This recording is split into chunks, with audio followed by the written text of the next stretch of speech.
Boom. All right, ladies and gentlemen, today we're going to be decoding product excellence. So if you're like a seasoned product professional or maybe just starting out in that journey, you're going to want to listen up to this episode. So let's get this one started. Here we go. Shut up and sit down. Look, a business can give you everything you want in life: prestige, wealth, freedom. It can also take everything away from you. This show is for those who are willing to take that risk. These are the real life stories of entrepreneurs.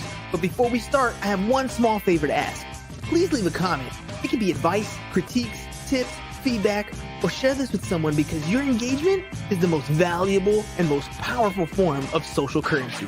So thank you, and welcome to another episode of Business Bros. All right, business bros, here we go. Today we have a true product expert in our midst. The CEO and founder of First Principles is here to unravel the secrets behind creating remarkable products with a track record that includes being head of product for Palantir's Gotham platform and roles as a VP of product and president in various ventures. So he's here to navigate the complex world of product development across multiple industries. I'm excited to get this one started. Let's welcome to the show, Mr. Adam Judelson.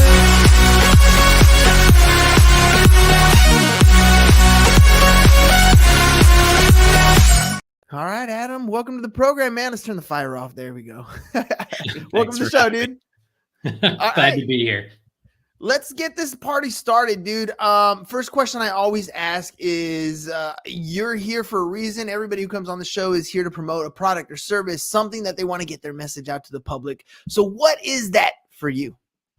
Yeah, for me, it's about helping entrepreneurs who have bold ventures to find access to the best expert product coaches on the planet and also the best fractional product talent to embed in their business to work with them through the most difficult product challenges that they're facing. And so that's ultimately what we do at First Principles. That's why I'm here, is to continue to spread that word and to continue to find additional ventures where we can make a difference and put some of the amazing coaches that we have to work helping on those challenging problems. Now, we talking people who just have like a concept and an idea in their mind, or people who've already brought a product to market? Who's that ideal target? It can really go at any of those phases. Typically, I find it's best for seed stage ventures through about Series C, but it can also be for established businesses that are doing one of their first innovation projects and trying to test out a new experiment, or even long established service companies, for example, that are experimenting with products for the first time. So if you think about it, those are all sort of the same thing from an innovation perspective. They're either very early out or very early on in that journey, or they're hitting their first scale and inflection challenges. So sometimes it sounds like, are we building the right thing at all? And other times it sounds like, hey, we've got 10, 20, 40 million bucks coming in the door and 40 or 50 customers. But how do we actually make sense of all the different requests that we're getting? How do we build an organization around these set of people? How do we actually make sure that we have a coherent strategy to build something that can be worth $1 billion or $100 billion instead of 10 or 15 million? As I'm listening to you describe that, the first thing that pops into my head is Shark Tank. Like, these are people who might have come up with a product. Maybe they have a prototype. Maybe they even have some background in sales. So they've sold a product. It's been tested. They know that the market wants it. It's always a difficult path when you're developing a product, especially if the market is unaware of what it does or the solution that it brings to the table. What are some common mistakes you see in this industry that people make often but can avoid with a little bit of help from a team like yours? For sure. Yeah, I think, the funny thing about your example is that those are the businesses that I think are really well set up for success, where they've already tested whether or not the product is going to work in the market. But the reality is that the vast majority of businesses, you have a situation where the CEO or another founder has a cool idea, and there's nothing wrong with that. It's just that approximately 80% of those ideas are going to end in abject failure. Mm-hmm. And so what ends up happening is CEOs get an idea, they start putting some money behind it, they start building things, they start telling people this is what you need to build, this is how you need to do it. And before they know it, they're spending $300,000-$400,000 a month on development teams, and no one's using the product, or no one cares, or they're using it, but they're not converting, So there's no money coming through, there's no revenue. And so the biggest mistake that I see is actually at the strategic level. And it's in choosing a definition of a problem and also a definition of a solution to that problem that people don't actually want or don't actually want in high enough numbers. And so one of the biggest, holistic pieces of advice that I can give to founders and CEOs who want to try their own product experiments is the first step is actually not to build anything at all. The first step is to validate the market. And a lot of people think of that as, doing a whole bunch of market research. That's sort of the textbook solution that business school will teach people. But that's not really how the best product teams on the planet test their ideas. I mean, certainly some research goes into it, but what you're really doing is figuring out ways to scientifically assess whether or not people are going to actually buy the product that you're making before you actually have to fully build the entire thing.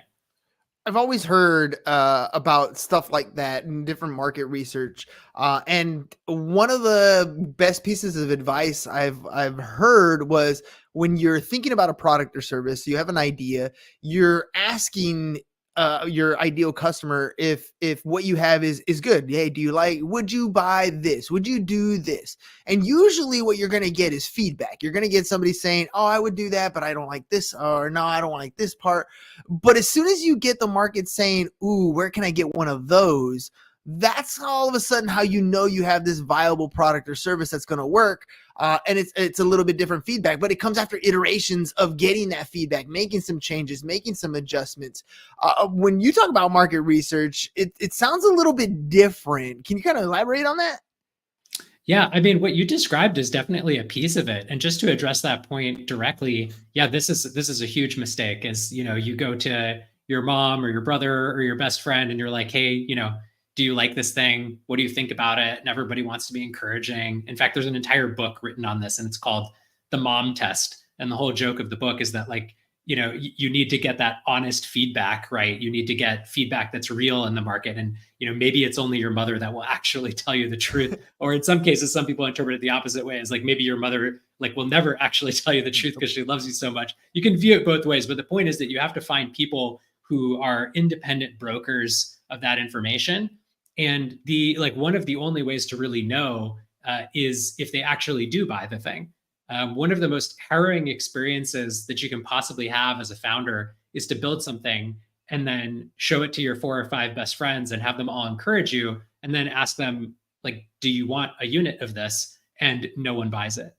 And if you've never had that experience, you tend to think that first stat that I shared about 80% is incorrect, that 80% of the ideas go nowhere and absolutely fail. But once you realize that you can't even convince your best friends or your spouse to try something, that's a pretty good signal that that particular product isn't going to work. Now, in actuality, you want to choose the proper target audience. And in most scenarios, your close friends and your spouse aren't actually the right target audience. So their signal isn't as valuable as somebody who is in the target audience. But what it's really about in that early phase is what we in the product management industry call product discovery, which is both trying to discover problems that are worth solving. And then once you discover product problems that are worth solving, trying to iterate your way to the best possible manifestation of the solution. So what happens is a lot of ventures stop at problem. They identify, 10, 15 years ago, people didn't even solve problems. They just built stuff and put it out there. And that was abject failure. Now, most people are smart enough to say, okay, we've identified this problem in the universe. People seem to care about it. We're going to do something about it. Now we're going to start building the solution. The problem is that there are, generally speaking, dozens of different possible solutions to the same problem. And we just don't think of it that way. We think of the one manifestation that's in our heads. And then we try to shove that into the market and see what happens. And the reality is that there's a lot of testing and iteration and measurement of data that's required to refine what that idea is in order to get it to be something that's accepted by your target audience. Now, I know that the love of a product, that when you develop it, it's kind of like your baby, right? You had this idea in your mind and then you wrote it out on paper and then you went and got the tooling that you needed for it. And all of a sudden you have this prototype and you have this dream in front of you and maybe you can take it to market and some people start buying it, but changes have to be made. And I know you probably run into different entrepreneurs that are just stuck on their product. No iterations, no changes. This is the exact thing that we want to do. Do you ever get through something like that, or do you see that as often a problem? Because I know in the entrepreneur space, a lot of times, when you have your name on the billboard, people don't want to let go or make changes that might affect their name. Is that an issue when it comes to problems? Do you usually see something like that, or are people quick to say, I'll take in that feedback, let's make that change so we can get this product to market? It's a huge problem. And I always joke with people, like, First Principles has been a fantastic and successful business, but it is not the easiest way to make lots of money at the end of the day. Because I would say, in my experience, roughly half of the founders that I speak with do not have the personality or the ego to be able to accept the fact that in order to advance to the next level, some amount of coaching or assistance or outside observation and suggestions is necessary. And that half, like, I don't even work with. And the honest truth is, like, some of them make it because of luck, and some of them make it because they figure it out, and some of them just utterly fail and lose all of their money, right? But so I focus on the other half. I focus on the entrepreneurs who are still have a big ego, right? There's almost no entrepreneur that doesn't have at least a big ego at some level. You have to have this bold belief that you can do something that other people can't to even become one in the first place. So it's not that we're looking for people who have no ego, but we're looking for people who maybe recognize that, they are an expert in the thing that they're bringing to market, but maybe they recognize that they're not an expert in the process of bringing that thing to market and building it to the highest possible standard. So that we encounter all the time. And, with CEOs, though, that are in that position where they're not willing to, make those changes, typically I find the strongest thing that you can do is show them the numbers. And at the end of the day, there are very few CEOs that I've worked with, even the really stubborn ones, that when faced with, hundreds and thousands of dollars a month being spent on ideas and not seeing any traction, they're going to pull the plug on the experiment, right? And now they may say, where it gets tricky is they may say, oh, the reason is because we're still missing this one key thing, right? And so that's the allure. And it's almost like a gambling addiction, right? They've got to, like, take that next step and just keep trying to see what happens. And in those cases, the best thing to do is to be able to show a range of options and show data that's backing up how well each of those things are picked up in the market. I think one of the, like, perhaps least understood things in trying to understand if a product is going to be successful or not is this concept that I should probably try to develop a name for. It's something that I only started to notice after I launched many, many, many products with many, many different entrepreneurs.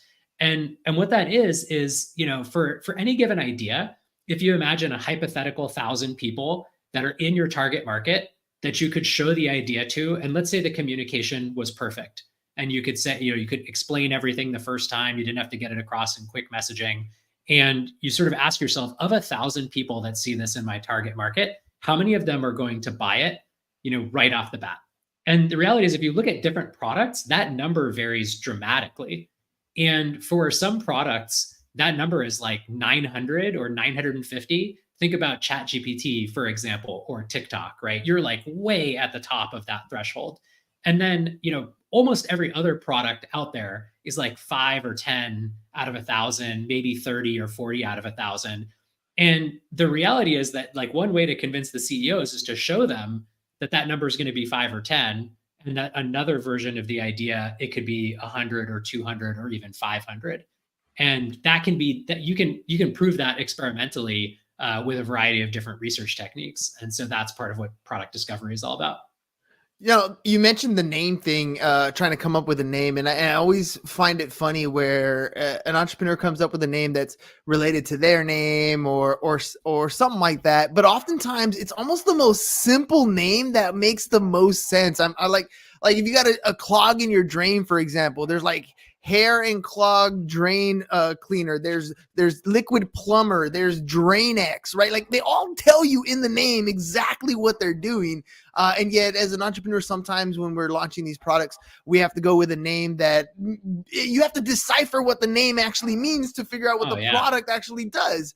Do you you run into name issues for those products quite often? Naming's a huge topic that people unfortunately waste a ton of time on, because In the very early phases, before you're doing any sort of marketing where the person on the other side has never heard of you or never seen you, the name doesn't matter at all. You could call it ABC 12345. And as long as you are talking to your target market, the feedback you're going to get on the thing is totally valid. Now, once you get into a real go-to-market motion, once you're doing digital ads, once you're doing some sort of email outreach campaign, once you no longer have control over that user base, the messaging is huge. But what happens is, one of the reasons that this is a hard business, but a rewarding one, is because almost everything that you can observe is counterintuitive. Let's take, for example, like, oh, I'm an entrepreneur, I'm starting something. Hey, here's a big company I know. They're called Apple Computer. Their name has absolutely nothing to do with what it is that they provide. I'm going to copy what the big guys have done, and I'm going to give my product a nonsensical name that has absolutely nothing to do with what I'm doing. And the reality is that when you're at that massive scale like Apple is, you've earned the right to use an abstraction in the place of the function of your product.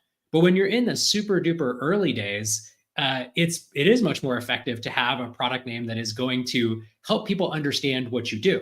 At the same time, what I try to recommend to people when they're thinking about naming is to try to come up with names that create a category of one for your product and explain it without being so descriptive that it's boring. And I'll give an example of this. There's a really cool company called 8 Sleep. Maybe you've bought some of their mattresses, and their name is 8 Sleep, right? And if you think about it, what they're really saying is like, you buy this product, you are going to get your 8 hours of sleep. It doesn't actually tell you exactly what the product is. It could be something you wear on your head. It could be a mattress. It could be a psychologist. Someone gives you a massage before you go to bed. It could take lots of manifestations, but it does give you an idea of the outcome that you're going to achieve. And what's really cool about that one in particular is that they developed an entire category of sleep fitness. And so their name fits into that sleep fitness category in that they're building a product that actually assists you actively throughout the night to make sure that your sleep is of high quality. So that to me is a really good example of a name even early on, because it captures the essence of the benefit. It creates a market of one, but it is also descriptive enough that people have an idea of what it is that they're going to get out of the transaction. I like that. It makes it simple. Let me know what my end result is going to be. It's in the name. That's the answer I want. Let's go in that direction.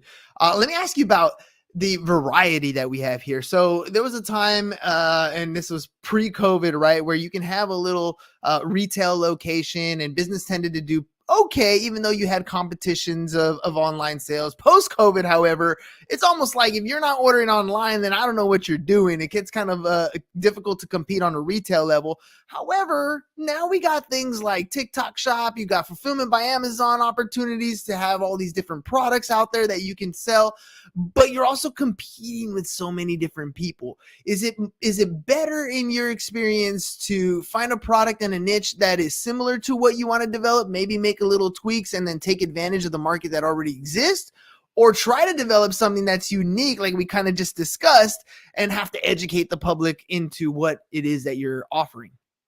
So 100%, it's easier to make a small adaptation into the market and offer that. I hope I don't disappoint your audience, though. My specialty and the type of companies that I work with are emerging technology companies. They are explicitly, like, the definition I like to use is you are trying to build something and ship something that has never existed before. And so for those type of companies, there's sort of no choice but to go through the hardship of learning how to educate the market. And one of the things that one of the top investors in this field has said many times that I think is interesting is, in emerging technology, you really ought to be able to make the benefit of the product so substantial that you actually never have to pay for marketing in the first place. And I'll give you like a canonical example of this. So Elon Musk and reusable rockets at SpaceX. When Elon Musk built reusable rockets at SpaceX, he did not have to go explain to NASA and the US government that this is what he was doing.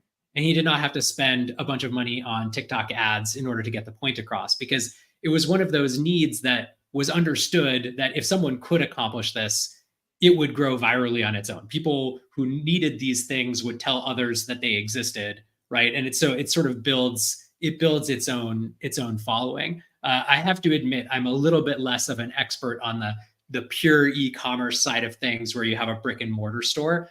So I don't think I have super valuable thoughts to share on, when do you open your first shop or not have the shop, or do you do a hybrid model or that sort of thing? No worries. Let's talk about that emerging tech though, because that is some fascinating stuff. You brought on Elon Musk, and he's one of the coolest things I've seen lately is that Optimus thing that he's working on, his Gen 2 Optimus robot. I don't know how real that's going to be or how that's going to happen, if it's going to happen, but it's some cool stuff that doesn't have to have that marketing. It sells itself. You're in this industry. What are some cool things that we can look forward to that are kind of maybe in development? I know you probably can't get into super detail on some stuff, but in a vague perspective, what problems are you trying to solve at the moment? Yeah, there's so many cool ones happening right now. Most of them at some level have something to do with AI. And I think the tricky thing for the consumer to like sort of feel the benefit is that many of these developments are going to be second order developments from their perspective. So I'll give an example of what I mean by that. A lot of the companies in this space are building space technology. So they're building new satellite systems, they're building new infrastructure for space, they're building new launch vehicles for space, they're building systems, for example, to autonomously manage satellites in space. So one of the things that probably most people don't notice on a regular day-to-day basis, but if you follow the space industry, this is par for the course, is that the number of satellites going into space is just increasing at a ridiculous rate. For many, many years, there were just a couple hundred satellites, and then there was a decade or two of just a few thousand satellites. And then actually Elon Musk has launched one of the largest constellations that has ever existed that already has thousands of additional satellites. And this trajectory is just going up and up and up. And from the consumer's perspective, what this means is that you're going to have internet absolutely everywhere in every possible place. This means that communications will be constant in every possible location that you could want. It means that at some point you'll be able to, with the click of a button, order a satellite image of your house on demand in super high resolution, which means that you can see like very fine details in the image. Those are the types of things that are going to happen. That's like the sexy consumer side of it. The business side, day to day, like it's very weedy, right? It sounds like, okay, so let's think about a satellite orbiting the Earth. It takes, if it's in low Earth orbit, which is sort of closer to the Earth, it takes about 90 minutes, give or take, for the satellite to go around the Earth. And let's say we want to get something off of that satellite. Let's say it took a picture of our house, and now we want to receive that image. Well, we've got to wait until the satellite can see a location on Earth that's capable of receiving that image. It's called the ground station, to be able to beam it back down, right? And then it's going to keep flying, and then it won't see a ground station for a little while, and it'll go around again, right? So automating that process, for example, of a satellite being able to schedule the contacts that it needs with the appropriate ground stations is, in fact, a sexy problem in emerging tech, right? But it's not something like your traditional consumer would think about. But the way they think about it is like, oh, like this thing that never used to be available on demand is now available in 30 seconds instead of 3 hours. That's a huge change. Yeah, I can see how the appeal can be kind of sexy. I want my information now. I remember listening to a comedian talk about how internet on a plane was a problem for some people. He's like, relax. First of all, you're flying in a chair in the sky, and that signal has to go to space and come back. So give it a minute, like relax. But I understand the market is like now instantaneous. I mean, 30 seconds, that attention span is gone. I swiped up already. I'm on the next. I'm on the next. So yeah, the faster we can get the information, the better. So speaking of getting information as quick as possible, if there are people out there that are running these products or thinking of developing some of this stuff in emerging tech and they need help, they realize they're that ideal entrepreneur that you talked about earlier that's like, look, I'm good at doing this part, I need help with this part. How can they get a hold of you? Yeah, easiest way is just to go to the website and fill out the form, or they can reach out to me at adam@firstprinciples.la, and I'd be happy to have a chat with anybody from your audience and see if there's a potential match. I think the thing that is so important about this industry, just to use an analogy for folks who don't come from the product space, let's say you want to build a house. What you would not do is say, okay, hey, general contractor, build my entire house yourself. Like you as the general contractor, you're going to build the roof, you're going to do the electrical systems, you're going to do the plumbing systems, you're going to do the bedrooms, you're going to paint, you're going to do absolutely every single piece of it.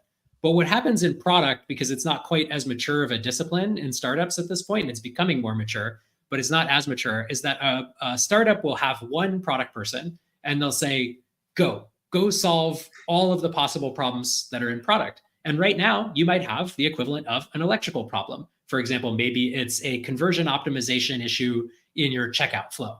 Or you might have a value problem. You don't have something of value yet, and you actually need to do a completely different type of testing. Or you have a scale problem. We've already got $20 million of revenue, but how do we structure the team so that we efficiently get features to the market in a way to satisfy our customers? And so the thing that I'm really passionate about is finding the best product expert for the given need at the given company at the given stage, which is something that you just can't do when every single person has to be a full-time hire. So that's what I'm passionate about, and would love to help anyone in your audience with that. Definitely don't let the contractor build it all. He'll sub out all the experts to help get it done correctly. And that's the way you got to operate your business as well. If you're the only one doing everything in your business, you are probably going to fail, and not because you're not good. It's just because you'll burn out. You need the expertise of other people to take your business to that next level. So if you're ready to do that, you're in the product space, you're in emerging tech, make sure you guys go to firstprinciples.la, set up an appointment. You can email Adam right here, adam@firstprinciples.la, and set up that consultation. Listen, the first time you reach out to somebody, you might be a little uncomfortable, right? Might not hear everything you want to hear, but you have to hear that stuff. You have to hear from experts who've already taken your product or service type to that next level. Make sure you guys check it out, firstprinciples.la. Adam, thank you very much for being on the program. Ladies and gentlemen, have a great night. That's all we got for you guys today. Peace. And we're out. It's over. Go home. Is your business in need of marketing? Try starting a podcast. But not just any podcast. Podcast like a pro. We can show you how to take your business from being invisible to becoming a brand people trust. Go to www.business